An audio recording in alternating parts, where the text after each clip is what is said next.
और चुगलखोर बेईमान मरे जो अमृत में विष बोले।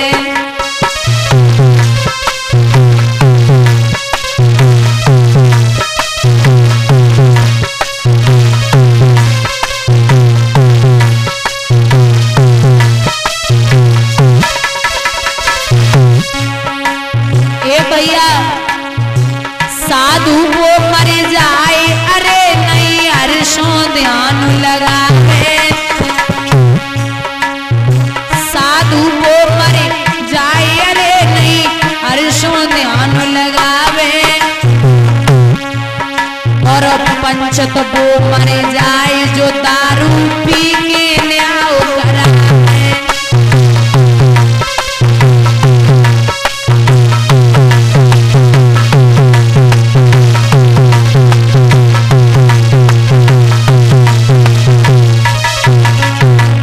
और सुनो, औरत वो मर जाए पराए पति से नेह लगावे। औरत वो मर जाए पराए पति से नेह लगावे। भैया वो मर जाए पराई नारी पे चित्त डिगावे।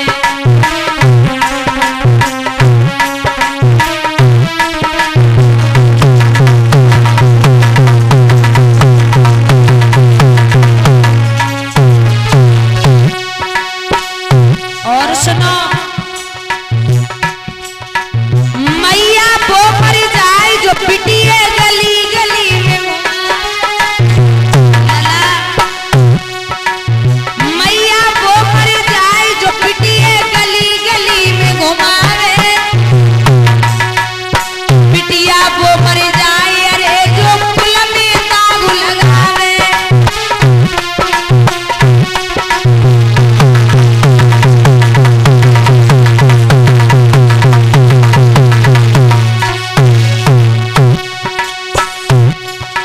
गुरु तो वो मर जाए, अरे चेला से ज्ञान छिपावे। गुरु तो वो मर जाए, अरे चेला से ज्ञान छिपावे। और चेला वो मर जाए, गुरु की सीख चित्त नहीं लावे।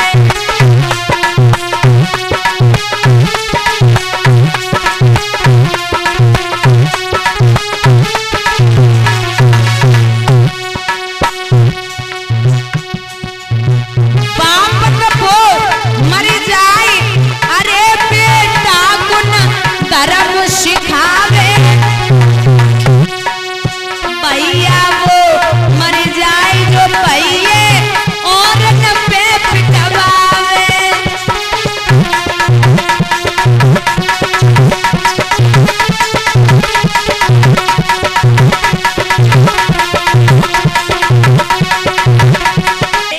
जितने भी ज्यादा से ज्यादा राजा महाराजागण हुए, उनकी संतानें बहुत कम हुई हैं। और हुई भी है तो बड़ी मुश्किल से हुई है महाराज, क्योंकि बड़ा भगवान का ध्यान करना पड़ा, तब तो संतानें हुई। इनकी प्राण प्यारी का नाम है सुनीति। सुनीति उसे कहते हैं जिसकी सुंदर नीति हो, घर और परिवार में नीति चलती हो। बड़े अच्छे थे उत्तानपाद। और भगवान की लीला बड़ी विचित्र है। काऊ काऊ के घर में 10 बंदा इकट्ठे दे देते हुए, काऊ के घर में को बिटियू न देवे, इतने दे तो है बेचारी सवेरे ढींद देती, संजा हुए इकट्ठे करती, डबलू बबलू सीटू बीटू सब आ जाओ। एक आदि भूल जाए तो ध्यान हो नहीं, रात कौन सा खोएगा हैं, सही में। तो कहते हैं ना कि और बच्चा घर में हो तो उसके नाम भी ऐसे रखो जिसपे भगवान का नाम आता हो, क्योंकि जो बुजुर्ग है ना 70 साल के 80 साल के, उनसे पूछो पहले के जमाने में नाम थे सीताराम, राधे श्याम, हरि राम और मनसा राम, पता नहीं जिस पे हर चीज पे भगवान का नाम, हर नाम पे भगवान का नाम आता था। और अब नाव तका सिंह घर में फुटलियू ना, नाव गुलाब सिंह में बदबू आई रही। और जब बाजार में चलो नाव सजनी सजना के चप्पल नहीं ठाणी, नाव प्रेमलता धरी पे सगी पे, नाव लज्जावती बेवर चौराहे पे बढ़िया गोले समोसा खाए रहे। नाम ऐसे रखो जिसपे भगवान का नाम आता हो। इनके कोई संतान नहीं है राजा उत्तानपाद के। तो मैया सुनीति एक दिन आंगन में बैठी, घुटने के बल बैठी, महाराज अपनी थोड़ी को राजा उत्तानपाद के घुटनों पर रख लिया, आंखों में आंखें डाल के बोली है श्रीमन पता नहीं भगवान ने संतान क्यों नहीं दी। अगर एक बेटा हो जाता ना तो बहुत अच्छा होता। राजा उत्तानपाद बोले देवी ये तो कर्मों की खेती है, जो बोएगा सो पाएगा, कर्मों में हाथ बटाने को बेटा ना साथ निभाएगा। अगर नहीं हुआ तो कोई बात नहीं। तो रानी सुनीति बोली है महाराज मैं ये नहीं कहती कि पुत्र पैदा हो जाए, एक बिटिया है जाए। और मेरी समझ में तो एक बात आ रही है, क्या एक काम करो। कौन सा? रोई रोई कहे सुनीति नारी और सजना दूजो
कि महाराज दूसरी शादी कर लो।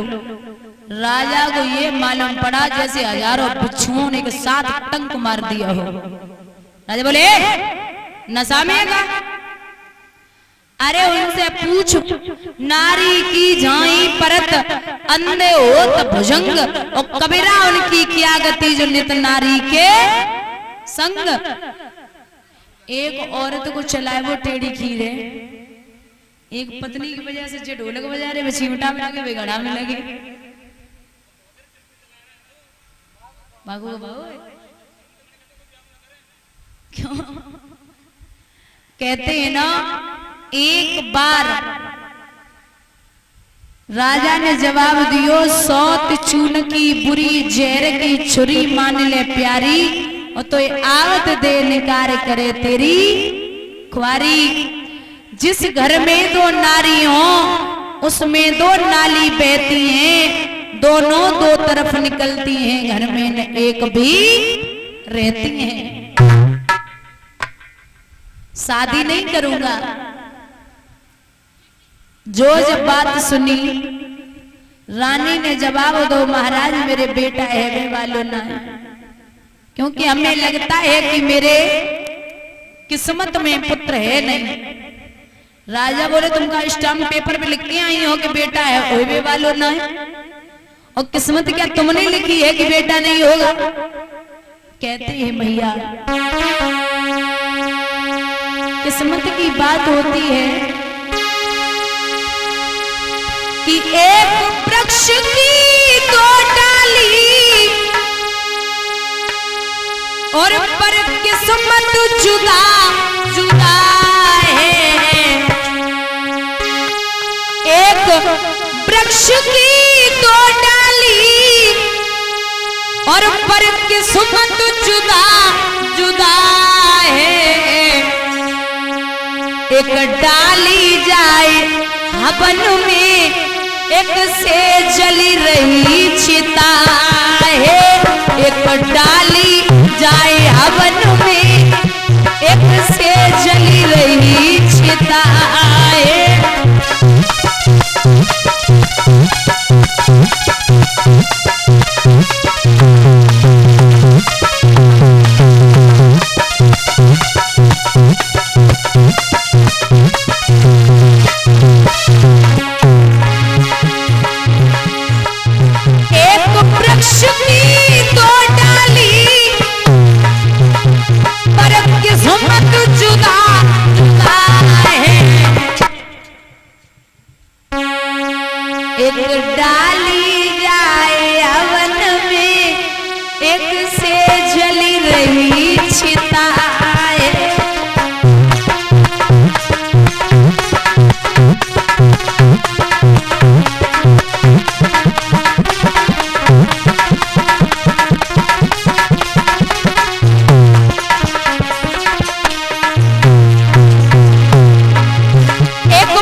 एक से शंकर जी पूजते, एक सीढ़ी पर लगाए।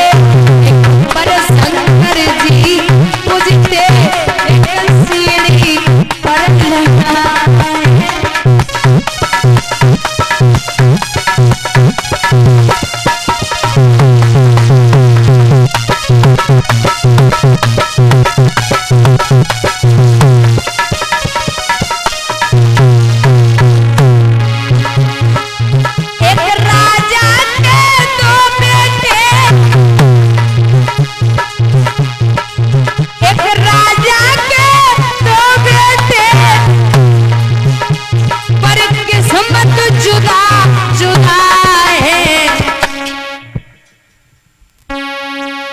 एक झूले पालने में, एक पत्तों पर पड़ा है। एक झूले पालने में, एक पत्तों पर पड़ा है।